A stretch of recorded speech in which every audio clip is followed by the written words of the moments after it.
Assalamualaikum warahmatullahi wabarakatuh. Perkenalkan, saya Novia Rahayu dan di sini saya bersama rekan-rekan saya yakni Tania Julfianti dan Umi Salamah Lubis. Baiklah, pada kesempatan kali ini kami akan menjelaskan materi kami yang berjudul osilator harmonik. Oke, langsung saja di sini saya akan menjelaskan apa itu osilator harmonik. Jika sebuah sistem dalam kesetimbangan stabil, statis atau dinamis, ketika sistem tersebut dipindahkan sedikit dari posisi kesetimbangan, gerak osilasi yang dihasilkan disebut dengan gerak harmonik. Gerakan seperti ini sering terjadi di alam atau dapat diselidiki baik dari sudut pandang teoritis, fisika maupun teknik. Nah, jadi osilator harmonik adalah sistem yang ketika dipindahkan dari posisi setimbangnya mengalami gaya pemulih F sebanding dengan perpindahan X, di mana K adalah konstan positif. Kemudian, jika ada gaya yang bergantung pada waktu eksternal, osilator harmonik digambarkan sebagai osilator yang digerakkan. Contoh osilator harmonik yakni termasuk pendulum dengan sudut perpindahan kecil, massa yang terhubung ke pegas, dan sistem akustik. Model osilator harmonik sangat penting dalam fisika karena setiap massa yang dikenai gaya dalam kesetimbangan stabil bertindak sebagai osilator harmonik untuk getaran kecil. Osilator harmonik terjadi sangat luas di alam dan dieksploitasi di banyak perangkat buatan manusia, seperti jam dan sirkuit radio. Di dalam osilator harmonik terdapat osilator harmonik sederhana. Nah, apa itu osilator harmonik sederhana? Osilator harmonik sederhana merupakan suatu gerak osilasi benda yang dipengaruhi oleh gaya pemulih yang linier dan tidak mengalami gesekan sehingga tidak mengalami pengurangan atau disipasi tenaga. Osilator harmonik sederhana juga dapat diartikan sebagai suatu sistem yang bergetar di mana gaya pemulih berbanding lurus dengan negatif simpangannya. Gaya pemulih merupakan gaya yang bekerja dalam arah mengembalikan massa benda ke posisi setimbangnya. Berikut osilator harmonik sederhana dalam sebuah pegas. Pegas berada pada titik kesetimbangan X sama dengan 0, maka Fx sama dengan Kx yang merupakan persamaan 2.1, di mana Fx adalah gaya pemulih, K adalah konstan pegas, dan X adalah simpangan pegas. Persamaan 2.1 disebut sebagai hukum Hooke.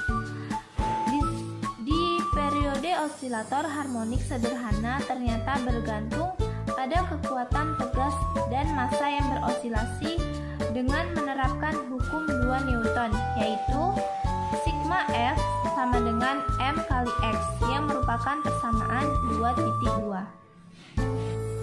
Persamaan osilator harmonik sederhana diperoleh dengan mensubstitusikan persamaan 2.1 ke dalam persamaan 2.2 sehingga menjadi Fx sama dengan negatif Kx M dikali D kuadrat X per dt kuadrat ditambah Kx sama dengan 0 yang merupakan persamaan 2.3. Nah, persamaan 2.3 ini merupakan persamaan diferensial osilator harmonik sederhana dan geraknya disebut dengan gerakan harmonik sederhana. Baiklah, itu saja yang dapat saya jelaskan. Selanjutnya akan dilanjutkan oleh saudari Tania Julfianti. Baiklah, di sini saya akan melanjutkan penjelasan dari Novia Rahayu, yaitu di sini ada persamaan gerak osilasi redaman. Nah, pada kenyataannya osilasi harmonik sederhana sulit ditemukan dalam kehidupan sehari-hari. Sistem yang berosilasi secara harmonik mengalami gesekan dengan udara sehingga simpangannya akan berkurang terhadap fungsi waktu. Gerakan osilasi sistem yang seperti ini disebut dengan osilasi harmonik teredam. Menurut Jean Colli, osilasi harmonik teredam merupakan gerak benda yang dipengaruhi oleh gaya penghambat atau redaman yang menyebabkan amplitudo osilasi berkurang secara perlahan terhadap waktu sampai akhirnya berhenti. Gaya penghambat atau redaman ini dapat berupa gaya gesek udara maupun faktor internal pada sistem. Sebenarnya besarnya gaya redaman atau gesekan ini sebanding dengan kecepatan, namun arahnya berlawanan. Gaya redaman tersebut dituliskan sebagai Fg sama dengan min B dx per dt sama dengan min Bx, di mana B adalah konstanta redaman, X sama dengan V adalah kecepatan gerak osilasinya. Tanda negatif menunjukkan bahwa gaya redaman berlawanan dengan arah gerak osilasi, sehingga usaha yang dilakukan oleh gaya tak konservatif ini selalu berkurang. Artinya gaya redaman menyebabkan energi mekanik sistem berkurang dalam interval pada waktu tertentu. Nah, dalam osilator nyata, gesekan atau redaman memperlambat gerakan sistem karena gaya gesekan kecepatan berkurang sebanding dengan gaya gesekan yang bekerja. Sementara pada osilator harmonik tak berpenggerak, salah satunya gaya yang bekerja pada massa adalah gaya pemulih. Pada osilator harmonik teredam ada tambahan gaya gesekan yang selalu berlawan arah dengan gerakan. Dalam banyak sistem bergetar, gaya gesekan FF dapat dimodelkan sebagai sebanding dengan kecepatan F benda, yaitu sebanding dengan kecepatan yaitu FF sama dengan CV, C dikali V, di mana C disebut koefisien redaman kental. Baiklah, sekian dari saya. Yang selanjutnya akan dilanjutkan oleh Umi Salamah. Persamaan 2.7 merupakan solusi penyelesaian dari persamaan harmonik teredam seperti yang ditunjukkan oleh persamaan 2.4. Solusi persamaan 2.7 ditetapkan pada 3 kondisi redaman pegas, yaitu isolasi kurang teredam, isolasi teredam kritis, dan isolasi sangat teredam. Masing-masing kondisi ditentukan oleh besarnya faktor redam sistem yang diberikan. 2.2 Aplikasi isolator harmonik dalam kehidupan sehari-hari. Yang pertama, aplikasi isolator harmonik pada bandul. Ayunan sederhana adalah sistem yang terdiri dari sebuah massa yang digantung dengan tali tanpa massa dan tidak dapat mulur. Ayunan sederhana disebut juga gerak isolasi periodik. Sebuah ayunan dengan panjang 1 dengan sebuah benda bermassa M berayun dalam bidang vertikal dengan pengaruh gravitasi, membentuk sudut 0 terhadap arah vertikal. Gaya yang bekerja pada benda adalah gaya berat, gaya dan gaya tarik dari tali. Uraian dari gaya berat Mg adalah terdiri dari arah radial, arah tangensial. Pada arah radial bekerja percepat sentripetal. Arah tangensial adalah gaya pembalik pada benda M yang mengembalikan pada posisi setimbang. Jadi gaya pembalik adalah F. Jika sudut kecil maka sin.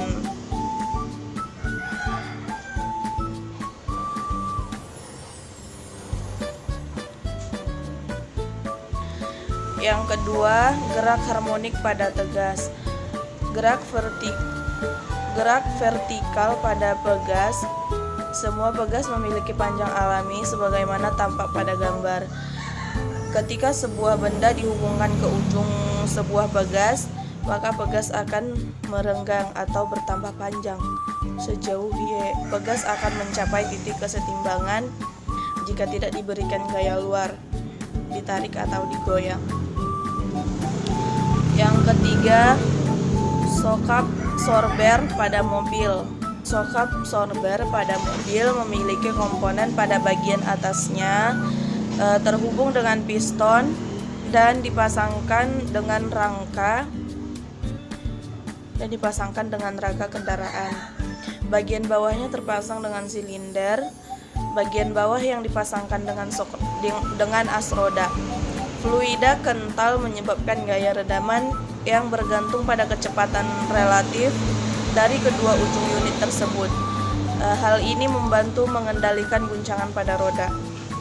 Selanjutnya, jam mekanik. Roda keseimbangan dari suatu jam mekanik memiliki komponen pegas. Pegas akan memberikan suatu torsi pemulih yang sebanding dengan perpindahan sudut, dan posisi kesetimbangan.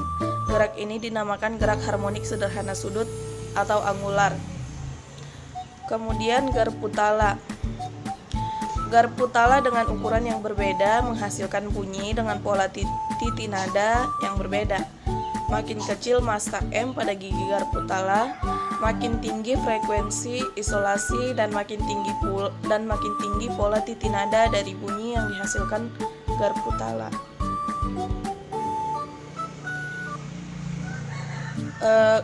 Kesimpulan dari makalah kami adalah isolator harmonik adalah sistem yang ketika dipindahkan dari posisi setimbangnya mengalami gaya pemulihan F sebanding dengan perpindahan X, di mana K adalah konstanta positif.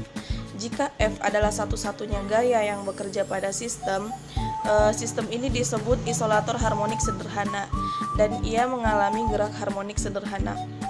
Isolasi sinusoidal tentang titik kesetimbangan dengan amplitude konstan dan frekuensi konstan, atau yang tidak bergantung pada amplitudo.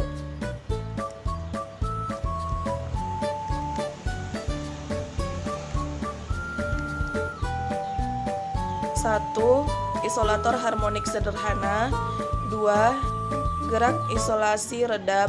Terdapat isolator dalam kehidupan sehari-hari, yaitu pada 1. Bandul, 2. Pegas, 3.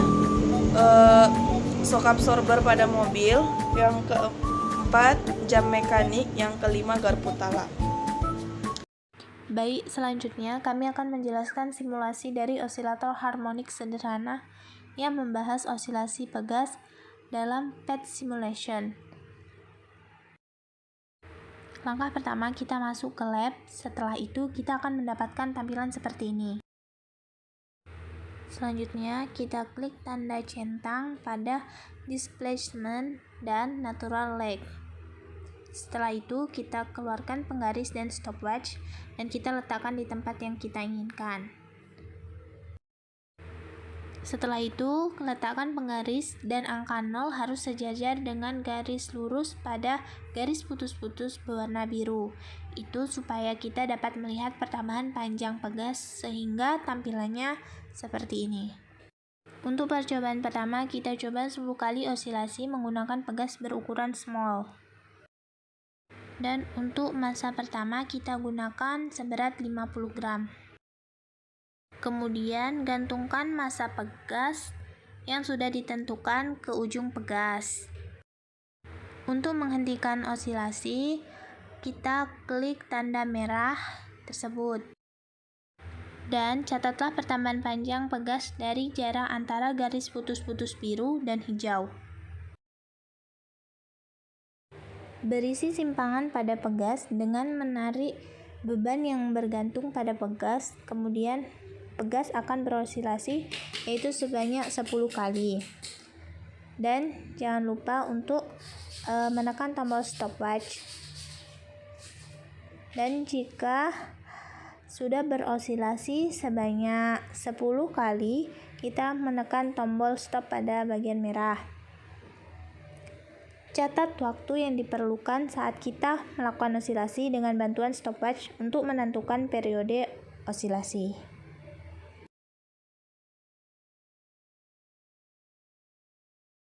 Selanjutnya, kita akan melakukan percobaan yang kedua. Untuk massa yang kedua, kita gunakan massa seberat 100 gram.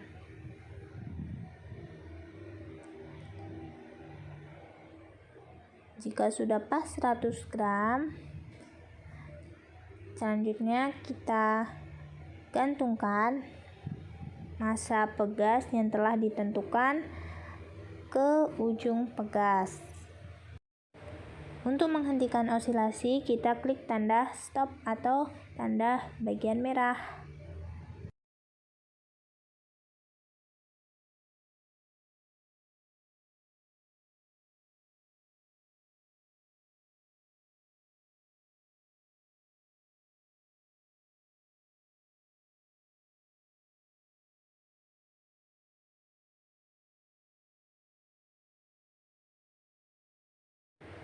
Catat pertambahan panjang pegas dari jarak antara garis putus-putus biru dan hijau.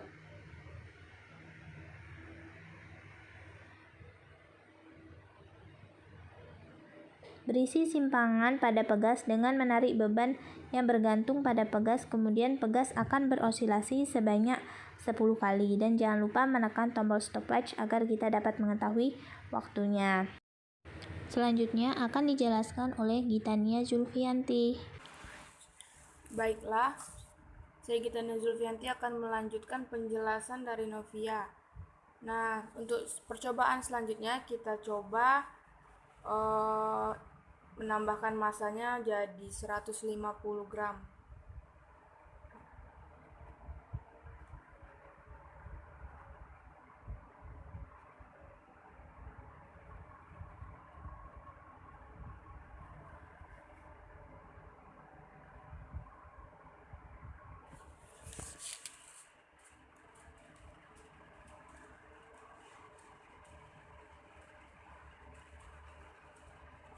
Nah, sudah 150 gram. Nah, gantungkan massa pegas yang sudah diatur ke ujung pegas. Nah, untuk memberhentikan pegas tersebut, osilasi pegas tersebut, kita klik tanda merah di samping gantungan pegas. Nah, setelah itu tarik beban yang tergantung pada ujung pegas. Kemudian pegas akan berosilasi sebanyak 10 kali. Nah, setelah kita tarik, kita gunakan stopwatch untuk menentukan periode osilasinya.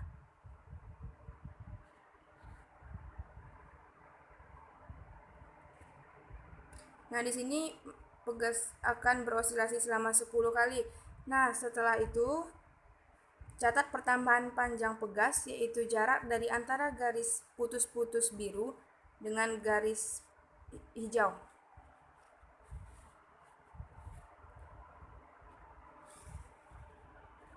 Nah, untuk percobaan selanjutnya bisa kita lanjutkan dengan menaikkan massa pegas, yaitu menjadi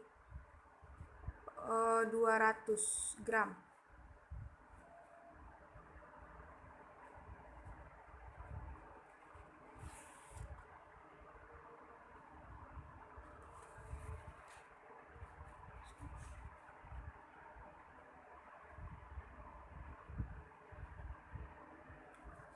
Nah, sudah. Jadi caranya hampir sama yang tadi dengan yang tadi, yaitu kita gantungkan massa pegasnya yang sudah ditentukan ke ujung pegas. Nah, untuk memberhentikannya, kita tekan tombol merah yang ada di ujung, yang ada di dekat gantungan pegas. Nah, setelah itu, untuk menentukan berapa periode osilasinya, nah kita tarik pegasnya ke bawah dan dia akan berosilasi sebanyak 10 kali.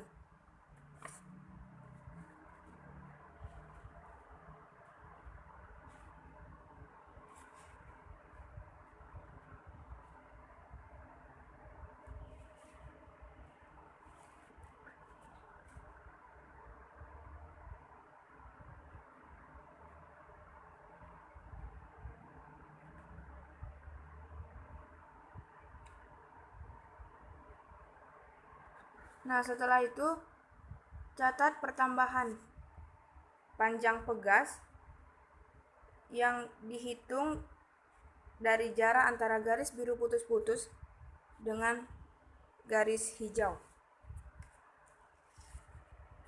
Nah, untuk menentukan massa yang selanjutnya hampir sama dengan cara yang tadi. Nah, selanjutnya di sini kita mencoba melakukan menggunakan ukuran large. Nah, di sini kita pertama menggunakan massa yaitu 50 gram. Nah, jika sudah massa pegasnya kita Jika sudah, massa pegasnya kita gantungkan di ujung pegas. Nah, untuk memberhentikannya, kita klik tombol merah yang berada dekat gantungan pegas. Nah, setelah itu tarik massa pegas untuk menentukan pertambahan panjang pegas. Dan dia akan berosilasi sebanyak 10 kali. Jangan lupa menghidupkan stopwatch untuk mengetahui periode osilasinya.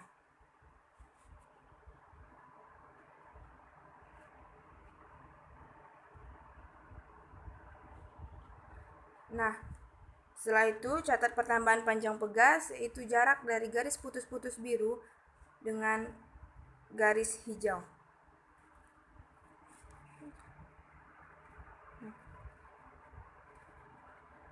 Dan begitu untuk selanjutnya. Baiklah, selanjutnya akan dilanjutkan oleh Umi Salama Lubis. Kepada Umi dipersilakan. Baiklah, saya Umi Salama Lubis akan melanjutkan penjelasannya yang kedua, yaitu massa 100 gram. Gantungkan massa pegas yang sudah ditentukan ke ujung pegas.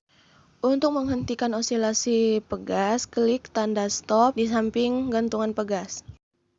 Catat pertambahan panjang pegas atau jarak antara garis putus-putus hijau dan biru berisi simpangan pada pegas dengan menarik beban yang bergantung pada pegas. Kemudian pegas akan berosilasi sebanyak 10 kali.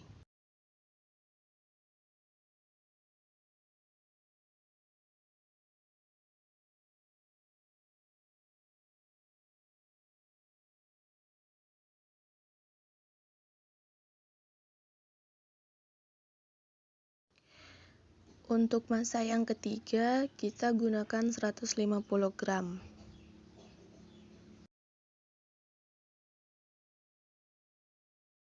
Kemudian gantungkan massa pegas yang sudah ditentukan ke ujung pegas. Kemudian menghentikannya dengan mengklik tanda stop di samping gantungan pegas. Catat pertambahan panjang pegas, yaitu jarak antara garis putus-putus biru dan hijau. Berisi simpangan pada pegas dengan menarik beban yang bergantung di ujung pegas. Kemudian pegas akan berosilasi sebanyak 10 kali.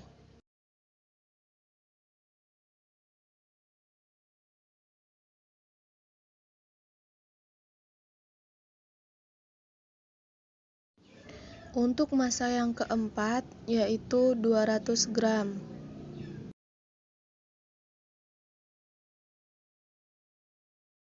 Kemudian gantungkan massa pegas yang sudah ditentukan ke ujung pegas. Kemudian hentikan isolasi pegas dengan mengklik tombol merah. Catat pertambahan panjang pegas, yaitu garis putus-putus antara hijau dan biru.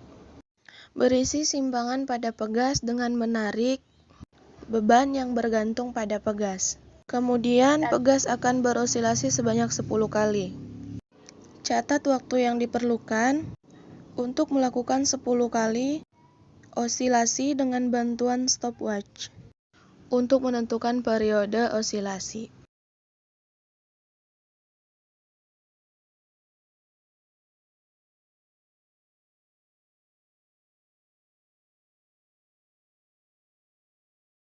Untuk massa yang kelima, kita gunakan 250 gram.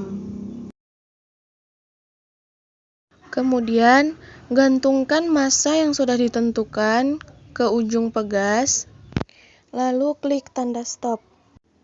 Catat jarak perpanjangan pegas atau jarak antara garis putus-putus hijau dan biru. Berisi simpangan pada pegas dengan menarik beban yang bergantung pada ujung pegas. Kemudian, pegas akan berosilasi sebanyak 10 kali, yaitu dengan menggunakan stopwatch untuk menentukan periode osilasi.